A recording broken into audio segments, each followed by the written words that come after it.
Welcome to the Farmish Kind of Life podcast, where we talk about homesteading stuff and life stuff and everything in between. Join me, Amy Dingman, as we explore big questions on a little farm. Hey everybody, welcome back to the Farmish Kind of Life podcast, where I am all about motivating you to live your best life, whether you live on a farm or not. Thank you for joining me here at episode 252. Today is October 9th, 2023. What is today's topic that we are going to chat about? Well, I'm going to call this episode A Quiet Revolution. And the reason that I'm talking about that is in conversation a few days ago, a friend said to me, "The revolution has begun and it won't be televised."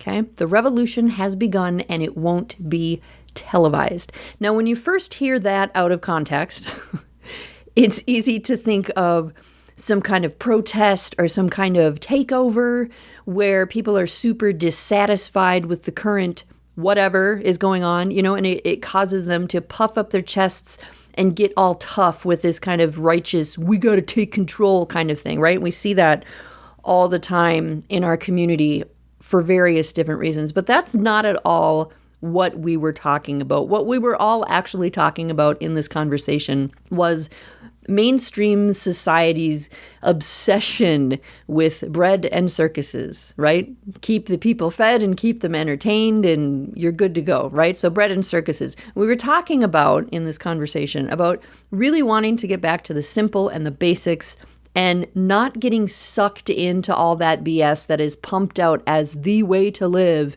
and what matters out in the noisy, overwhelming world out there, right? So we were talking about this revolution, but our revolution wasn't about angry, loud violence. It was actually about backing away. And it got me thinking about satisfaction with the world and dissatisfaction with the world and making a difference and what our responsibilities are within that. There's a lot of anger and frustration in the world right now. And there's always anger and frustration in the world. But, if you get someone talking about the state of the world for more than a couple minutes, with some people, you're going to have a mess on your hands, right? Whether you want to talk about the media or the government or the food system or the medical system or morality in general, it doesn't matter. Pick your poison, right? It's there for the taking. But people have been unhappy with the world since the world began. Every time in history has been the worst time in history, right? Worst time in history. We're living through the worst time in history. The world has always been headed straight for hell. Always. And the generations prior to the ones who are currently alive have always been smarter and harder working. And the current generation or the up and coming generations are the ones who are going to cause the downfall of society, right? That has always been the story. I don't care who you are or what your big beef is with the world, but I have a suggestion. We're going to solve things first by taking care of you. You are going to solve things first by taking care of you. The way you first make a difference in your world is to take care of that person inside your skin, your body, your thoughts, everything you are. That is number one. That is the first thing you are going to do. When you're freaking out about what's going on in the world, you're worried about what's coming. Take care of you, number one, the person inside your skin. The second thing that you do, you take care of those around you. You make a difference to your world by taking care of the people you live with, the people who are close to you, the people that you love, the people that you feel responsible for and are connected to. If everyone could wrap their head around those two things, take care of yourself and take care of the people right around you, we would all be in a very different place as a people. It wouldn't matter who the fearless leader of the country was. It wouldn't matter what the government was or wasn't doing. It wouldn't matter what kind of BS they're trying to push on TV or social media or whatever. It wouldn't matter.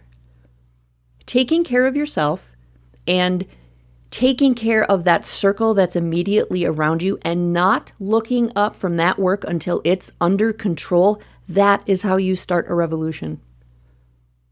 That's how you start a revolution. And not a single person is going to watch that on TV because they're too busy getting shit done. It doesn't need to be televised. Nobody's going to watch it because they'll all be busy getting shit done. Taking care of themselves, taking care of the people around you. And here's the thing about those circles. Your circle overlaps with other people's circles. You taking care of you is great, but you're also going to be taken care of by your significant other, your kids, whoever's in that first circle right there, right? You overlap into other people's circles. And when you make that circle just a little bit bigger to include maybe your extended family, your good friends, whoever, it overlaps even more circles because your extended family and your good friends are taking care of themselves, hopefully, and they're also being taken care of by who is in their home.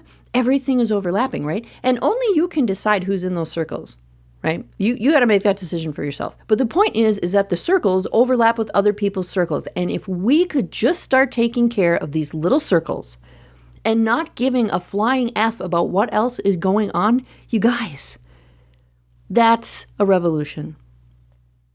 A revolution is a fundamental change. A revolution doesn't always mean marching or protests or guns or chaos. It means a fundamental change. And sometimes that is changing your focus. Sometimes that's changing where your work gets done. Sometimes that's changing where your attention lies. Here's something I've been thinking about a lot. We get all excited about these super important events that are going to happen out in the world.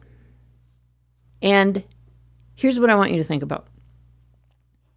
If your barn or your kitchen table or your front porch or front step is going to look exactly the same before and after the super important event out in the world happens, is it really a super important event?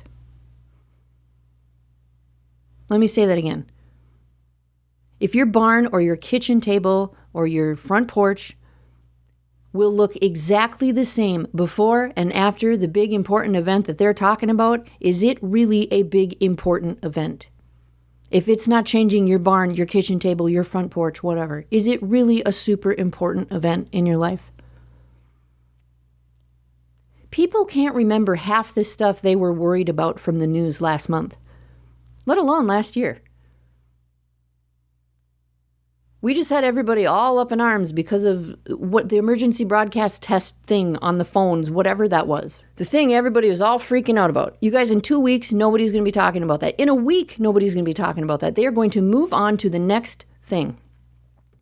And understand, when I say the news, when we're getting worried about what's on the news, I don't necessarily mean the 6 p.m. news on TV. I'm talking about news websites. I'm talking about what you see in an email. I'm talking about what you hear on Facebook or Gab or Telegram or wherever you hang out, or the morning talk show on the way to work, or the guy at work who's telling you the next thing that you need to be pissed off about. That's what I'm talking about. 2 weeks from now, you're not even going to remember what it was because people will have moved on to the next thing. And nobody ever remembers this. They just get mad about the next thing. They get worried about the next thing. Fix your focus, guys. Take care of you and take care of yours. And that should be more than enough to keep you busy.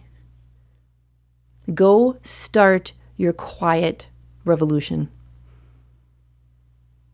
I will talk to you again next week. Hope you enjoyed the show today. To continue the conversation, visit our website at afarmishkindoflife.com, find A Farmish Kind of Life on social media, or drop me an email at amy@afarmishkindoflife.com. Peace, love, and bacon, y'all. Stay farmish.